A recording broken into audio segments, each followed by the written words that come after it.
ఓం శ్రీకృష్ణ పరబ్రహ్మణే నమః. భగవద్గీత పారాయణానికి సాయంత్రం పూట అందరికీ స్వాగతం, సుస్వాగతం. మరి ఈరోజు మనం పొద్దున 9వ శ్లోకాన్ని తెలుసుకున్నాం. సంజయుడు ధృతరాష్ట్రుడికి వివరించిండు ఏమని. అర్జునుడు కృష్ణుడితో చెప్పేదంతా చెప్పి, నేను నీ శిష్యుణ్ణి, మరి నాకు నువ్వే మార్గనిర్దేశనం చేయాలి, నాకేమీ తోచట్లేదు అన్నాడు అని నిర్ణయం తనే చెప్పిండు, నేను యుద్ధం చెయ్యను అని. అప్పుడు మరి భగవానుడు మాట్లాడాలి కదా, ఏదో ఒకటి మాట్లాడేటప్పుడు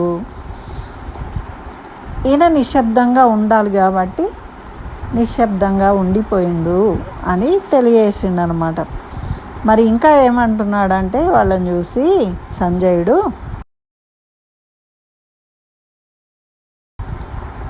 తమువాచ హృషీకేశః ప్రహసన్నివ భారత సేనయోరుభయోర్మధ్యే విషీదంతమిదం వచః. ఓ ధృతరాష్ట్ర, ఓ మహారాజా, ఉభయ సేనల నడుమ దిగులుతో దుఃఖంలో ఉన్నవాడు అర్జునుడు. అప్పుడు శ్రీకృష్ణుడు మందహాసాన్ని చిందిస్తూ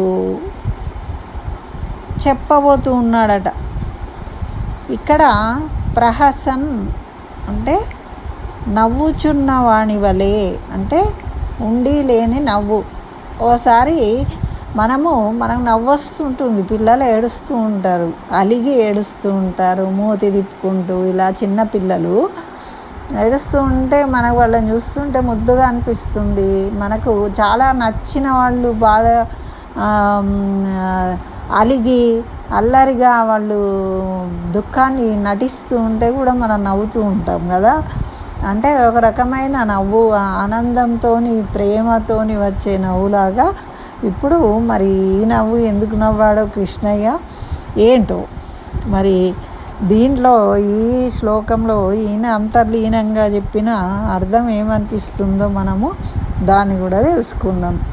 అయితే ఆయన ఏమంటున్నాడంటే, అర్జునుడు శ్రీకృష్ణునికి నీకు శరణాగతి చేస్తూ ఉన్నా, నేను తేల్చుకోలేకపోతున్నా, నేను నీకు శిష్యుడిగా ఉండడానికి సిద్ధంగా ఉన్నా. అంటే గురువు చెప్పినది పాటిస్తానే కదా అర్థం. శిష్యుణ్ణి అంటే నేను ఈరోజు నుంచి మీ శిష్యుణ్ణి అంటే ఏమన్నట్టు, మీరు చెప్పింది పాటిస్తా అని చెప్పినట్టు. మనం చెప్పక్కర్లేదు, శిష్యుడు అంటే ఫాలోవర్ అని అనుకుంటాం. అయితే అట్లా చెప్పి వెంటనే ఏమంటున్నాడు, నేను ఆయన చెప్పేది చెప్పకముందే తనే నేను యుద్ధం చేయను అనేసిండు. యుద్ధం చేసినా లాభం లేదు, విజయం ఎవరికి వస్తుందో తెలియదు, విజయం వచ్చినా ఓడిపోయినా కూడా నాకు ఒరిగే లాభం ఏం లేదు, నేను సంతృప్తిగా ఉండలేను కాబట్టి యుద్ధం చెయ్యను నయోత్సే అన్నాడు. కాబట్టి మరి ఇవి రెండే ఏంటి, నువ్వు చెప్పింది వింటా అనడం ఏంటి ముందు, తర్వాత వెంటనే నేను యుద్ధం చెయ్య అన్నాడు. ఆల్రెడీ డిసైడ్ అయిపోయిండు. కొంతమంది అంతే కదండి, వాళ్ళు డిసైడ్ అయిపోతారు. నేను వెళ్దాం అనుకొని రెడీ అవుతారు, బ్యాగ్ పట్టుకొని వచ్చి నేను వెళ్దాం అనుకుంటున్నాం, మరి వెళ్ళన్నా అని అడుగుతారు. అప్పుడు అడిగితే ఆల్రెడీ బ్యాగ్ పట్టుకొని వచ్చిండ్రు వెళ్ళడానికి, అప్పుడు చెప్పి అడిగితే అది మనం ఏమనాలి, ఆ వెళ్ళు నాయన అనాల్సిందే కదా. మరి ఇట్లా ఉంటాయి అన్నమాట. అంటే ఇదే అజ్ఞానం. ఇక్కడ వీళ్ళిద్దరు ఒకటే చోటు ఉన్నారు, కానీ సన్నివేశాన్ని చూస్తుంటే ఎట్లా ఉంటుంది, ఒకళ్ళేమో ఏడుస్తూ ఉన్నారు. ఏడ్చే వాళ్ళని చూస్తే ఇప్పుడు చెప్పినట్టు మనకు ఒక్కొక్కసారి నవ్వొస్తూ ఉంటుంది వాళ్ళ ఏడుపును. వాళ్ళు ఎందుకు ఏడుస్తున్నారు, అలకలో ఏడుస్తూ ఉంటారు. కొంతమంది అజ్ఞానంతో మొండి పట్టుబట్టి పిల్లలు ఏడుస్తూ ఉంటే కూడా మనము వాళ్ళని ఏడిపిస్తూ కూడా మనం ఆనందపడుతూ ఉంటాం అన్నమాట. ఏదో ఇస్తా అంటే తీసుకోవడానికి వస్తారు, ఇవ్వకపోతే ఏడుస్తూ ఉంటారు. ఏడుస్తూ ఉంటే మనం ఆహాహా అని మనం నవ్వుతూ ఉంటాము. ఆ చూసిన వాడు ఎట్లా చేస్తున్నాడు అనుకుంటూ. అదొక పిచ్చి ఆనందం అనమాట. అట్లా పిల్లల్ని ఏడిపించి ఆనందపడడం అన్నది. ఇక్కడేమో నిజంగానే ఏడుస్తున్నాడు అర్జునుడు అని అది చూసి, ఆయన అజ్ఞానాన్ని చూసి, ఇంత శౌర్యవంతుడు, ఇంత బలవంతుడు, ఇంత తెలివిమంతుడు, ఇంత ధర్మాత్ముడు ఇన్ని ఉండి యుద్ధానికి వచ్చి ఇక్కడ ఏడుస్తున్నాడు అని ఒక రకంగా నవ్వొస్తుంది. మరి ఇంకోటి ఏంటిది, ఉభయ సేనల మధ్య చేరి ఏడుస్తున్నాడు. రెండు సేనల మధ్యలో కూర్చొని ఏడ్చుడేంది, ఇంటి ముందర పోయి కూర్చొని శోకాలు పెట్టి ఏడుస్తే ఎవరైనా ఏమంటారు చెప్పండి? అన్న పిచ్చా ఇక్కడ కూర్చొని ఏడుస్తున్నాడు అని నవ్వరా అందరూ? అది కూడా అందరు చూస్తున్నారు నవ్వుతారు అంట. మనం పిల్లలు కూడా ఎప్పుడైనా ఏడిస్తే ఎవరైనా పోతావు అంకుల్ చూస్తున్నాడు నవ్వుతున్నాడు నేను చూసి అని చెప్తాం. అట్లాంటిది అర్జునుడి లాంటి గొప్ప శౌర్యవంతుడు యుద్ధం మధ్యలో అటు 11 అక్షౌండ్ల సైన్యము, ఇటు 7 అక్షౌండ్ల సైన్యము, వీరాది వీరులు సిద్ధంగా ఉన్నారు అక్కడ. ఆ టైంలో ఏడవడం ఏంటి అని కూడా నవ్వు రావచ్చు కృష్ణయ్యకి కదా. అంటే ఆ నవ్వులో ఏం అర్థం ఉందో కృష్ణయ్యది. మరి అట్లా మనం కూడా అప్పుడప్పుడు నవ్వుతూ ఉంటాము. ఆ నవ్వుకు అర్థం ఏంటిది అనేది ఎదుటి వాళ్ళకే తెలియాలి. ఇక అట్లా నవ్వడం అనేది చేస్తూ ఉంటాం అన్నమాట.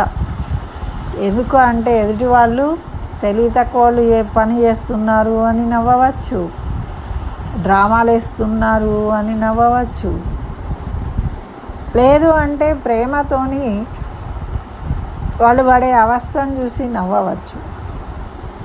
ఇట్లా దుఃఖింపదగని వాళ్ళు దుఃఖిస్తూ ఉంటే కూడా నవ్వొస్తుంది.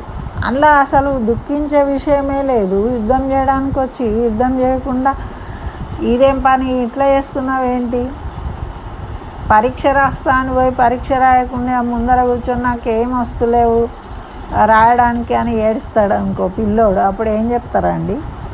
అందరు చూసిన వాళ్ళు నవ్వరా? ఇప్పుడు మన పిల్లలు అట్లా చేస్తారా ఎవరన్నా? అర్జునుడిలాగా చెయ్యరు. మరి అంత చిన్నపిల్లలు కూడా వేయరు, కానీ అర్జునుడు చేస్తూ ఉన్నాడు ఇక్కడ. అట్లా ఇక్కడ ఉభయ సైన్యాల మధ్య సిగ్గు లేకుండా ఏడుస్తున్నాడు వీరాది వీరుడు. వీడికి ఏం పుట్టింది ఇట్లా కూర్చొని ఏడుస్తున్నాడు అంటారు కదా అందరూ. ఇంట్లో ఏడవాలి ముందే, యుద్ధంకి రాకముందే ఊహించుకొని అప్పుడు ఏడవాలి, నేను రాను యుద్ధం చేయను అని. అట్లా ఇక్కడ వినోదము అందరు చూస్తూ ఉన్నారు కదండి. ఇప్పుడు దుర్యోధనుడు ద్రోణాచార్యుడితో మాట్లాడుతుంటేనే ఇవేంటి అన్ని ప్రేలాపనలు చేస్తూ ఉన్నాడు అనే భీష్ముడు లాంటి వాడు శంఖాన్ని ఊరించిండు దాన్ని ఆపేసేయడానికి. మరి అందరు వీళ్ళు ఏదో శంఖాలు ఊరించిండు, ఇక బ్రహ్మాండంగా యుద్ధం సాగిపోతుంది ఇక అయిపోతుంది అని అందరు సిద్ధపడి రెడీగా ఉన్న టైంలో ఈ అర్జునుడి డ్రామా మొదలైంది.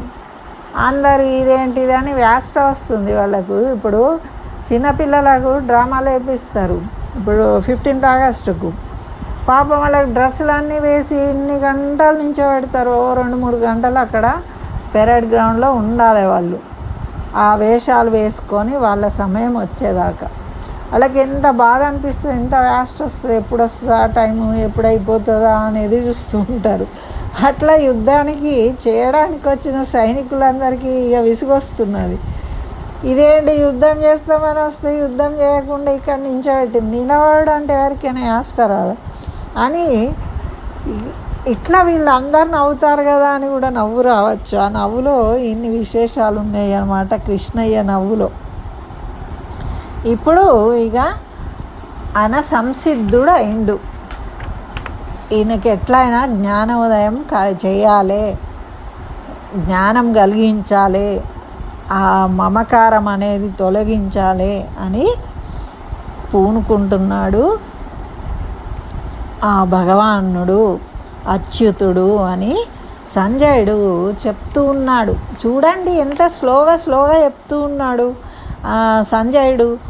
అయినా కూడా ఆయనలో ఏం చలనం లేదు, మార్పు లేదు. ధృతరాష్ట్రుడిలో వింటూ ఉన్నాడు. యుద్ధం అయ్యి వీళ్ళకి ఏమి ఇబ్బంది కావద్దు, మళ్ళీ వీళ్ళు గెలవాలి అనే ఆలోచనలోనే ఉన్నాడు. కానీ పాపం వాళ్ళు మాత్రం ఎందుకు ఓడిపోవాలి? మరి సామరస్యంగా ఇద్దరు యుద్ధం మానేసి ఏదో ఒకటి ఇచ్చుకుని కొంచెం పాలించుకుంటే బాగుంటుంది కదా, ఆలోచిద్దాము అనే ఆలోచన ఇప్పటికీ కూడా ధృతరాష్ట్రుడికి రావడం లేదు. అంటే దుష్టులకు అలా ఉంటుందన్నమాట. మరి అందుకోసము ఇక్కడ ఇంతమంది మనోభావాలను మనకు తెలియజేస్తున్నాడు, ఒక్కొక్కళ్ళు ఎలా ఉంటారు అనేది. మరి ఇక్కడ భగవంతుడు భగవాను వాచ ప్రారంభమవుతుంది. మరి 11 శ్లోకంలో మళ్ళీ మనం తెలుసుకుందాం.